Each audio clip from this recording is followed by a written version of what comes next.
The people, the suffering, the killing, the violence, that's real.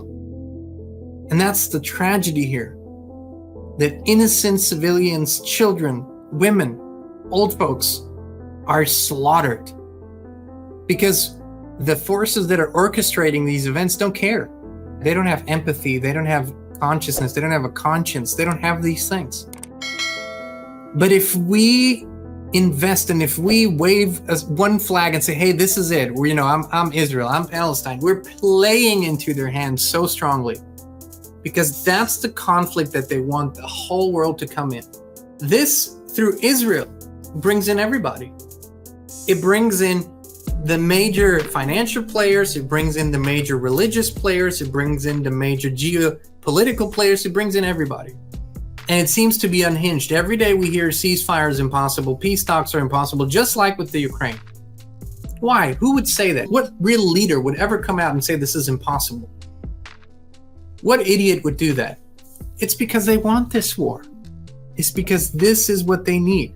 So what do we do with all of this? We have to, and this is the daily prayer, we have to rise above this in our consciousness.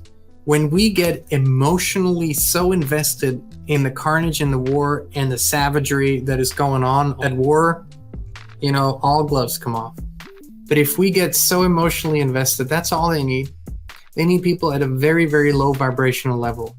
And I'm going out on a limb here, and I'm saying that maybe we won't reach many active duty personnel. Maybe we won't reach many soldiers. But what if we reach their families? And what if the soldiers' families and the generals' families and everybody else's family that's involved in these conflicts chooses to detach from the idea that we have to go and fight this war? What if we focus on harmony? What if we focus on our shared interests? What if we focus on even that can unite us, our common enemy, because there is a common enemy and it's not the other people. It's not the other people. There's always bad apples, but it's not the other people. What if we can get a field of harmony, a field of higher consciousness infused into these military families so they can send that ray of consciousness to their sons, to their daughters, because ultimately it's the common soldier. Even in this high technological age, someone needs to push the button. Even though AI can do a lot, but someone needs to turn it on. Someone needs to give that order. Someone needs to actually fulfill it.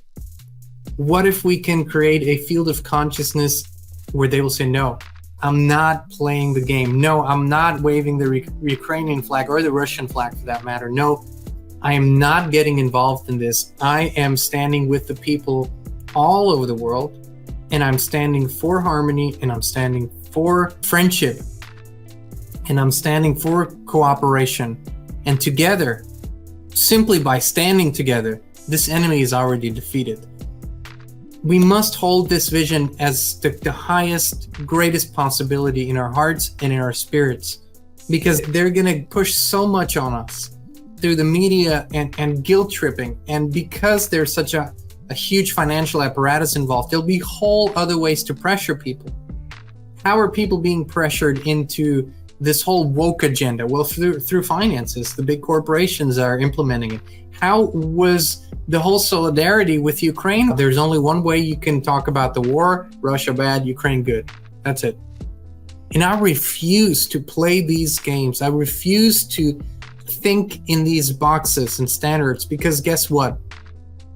There are Palestinian children right now that are just as beautiful and as pure and as innocent as Israeli children, as American children, as Ugandan children, as children all over the world who are being slaughtered. And there are people who are supporting the slaughtering. Why? Not because they know either side, but because they read in a book that this is how it's supposed to play out. This is crazy. It's absolutely nuts. There's only one legitimate way for counter-violence, if you will. That's self-defense. That's the only legitimate time for using counter-violence and ending that violence. Yes, and people might suggest, well, that's what Israel's doing. And then other people suggest, well, that's what Palestine's doing. I would suggest that the folks who are orchestrating this, they're playing a completely different game. Don't send your sons and daughters into a battlefield that was created to slaughter them and has no other objective than to create an enslavement system for the whole world. That's the whole objective here.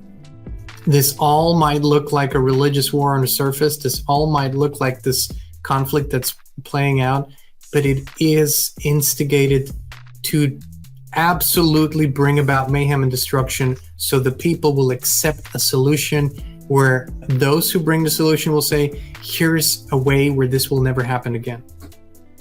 It's always what they say. And I don't care what people believe about white hats and the good guys, and may they exist and may they be powerful. It's all good. We are that powerful structure. And by saying yes when we mean yes and no when we mean no, we exercise freedom in the highest form. This is what I encourage everyone to do. Dr. Zelenko became a household name when he developed his world-famous Zelenko protocol. To make sure that everybody had access to his immune-boosting formula, he created Z-Stack, my family's immune-boosting supplement of choice. Along with Z-Detox, Z-Flu, and Z-Shield, Z-Stack has helped countless families stay healthy and protected. With every purchase of Dr. Zelenko's products, you also support the Zelenko Freedom Foundation in their tireless work to promote and reinstate medical freedom for all. Click the link down below, use coupon code INSPIRE to save and protect your family today. You deserve the truth, but big tech does not want you to hear it. So we built our own Inspired platform on the inspiredchannel.com. Just click the link in the video description or the pinned comment.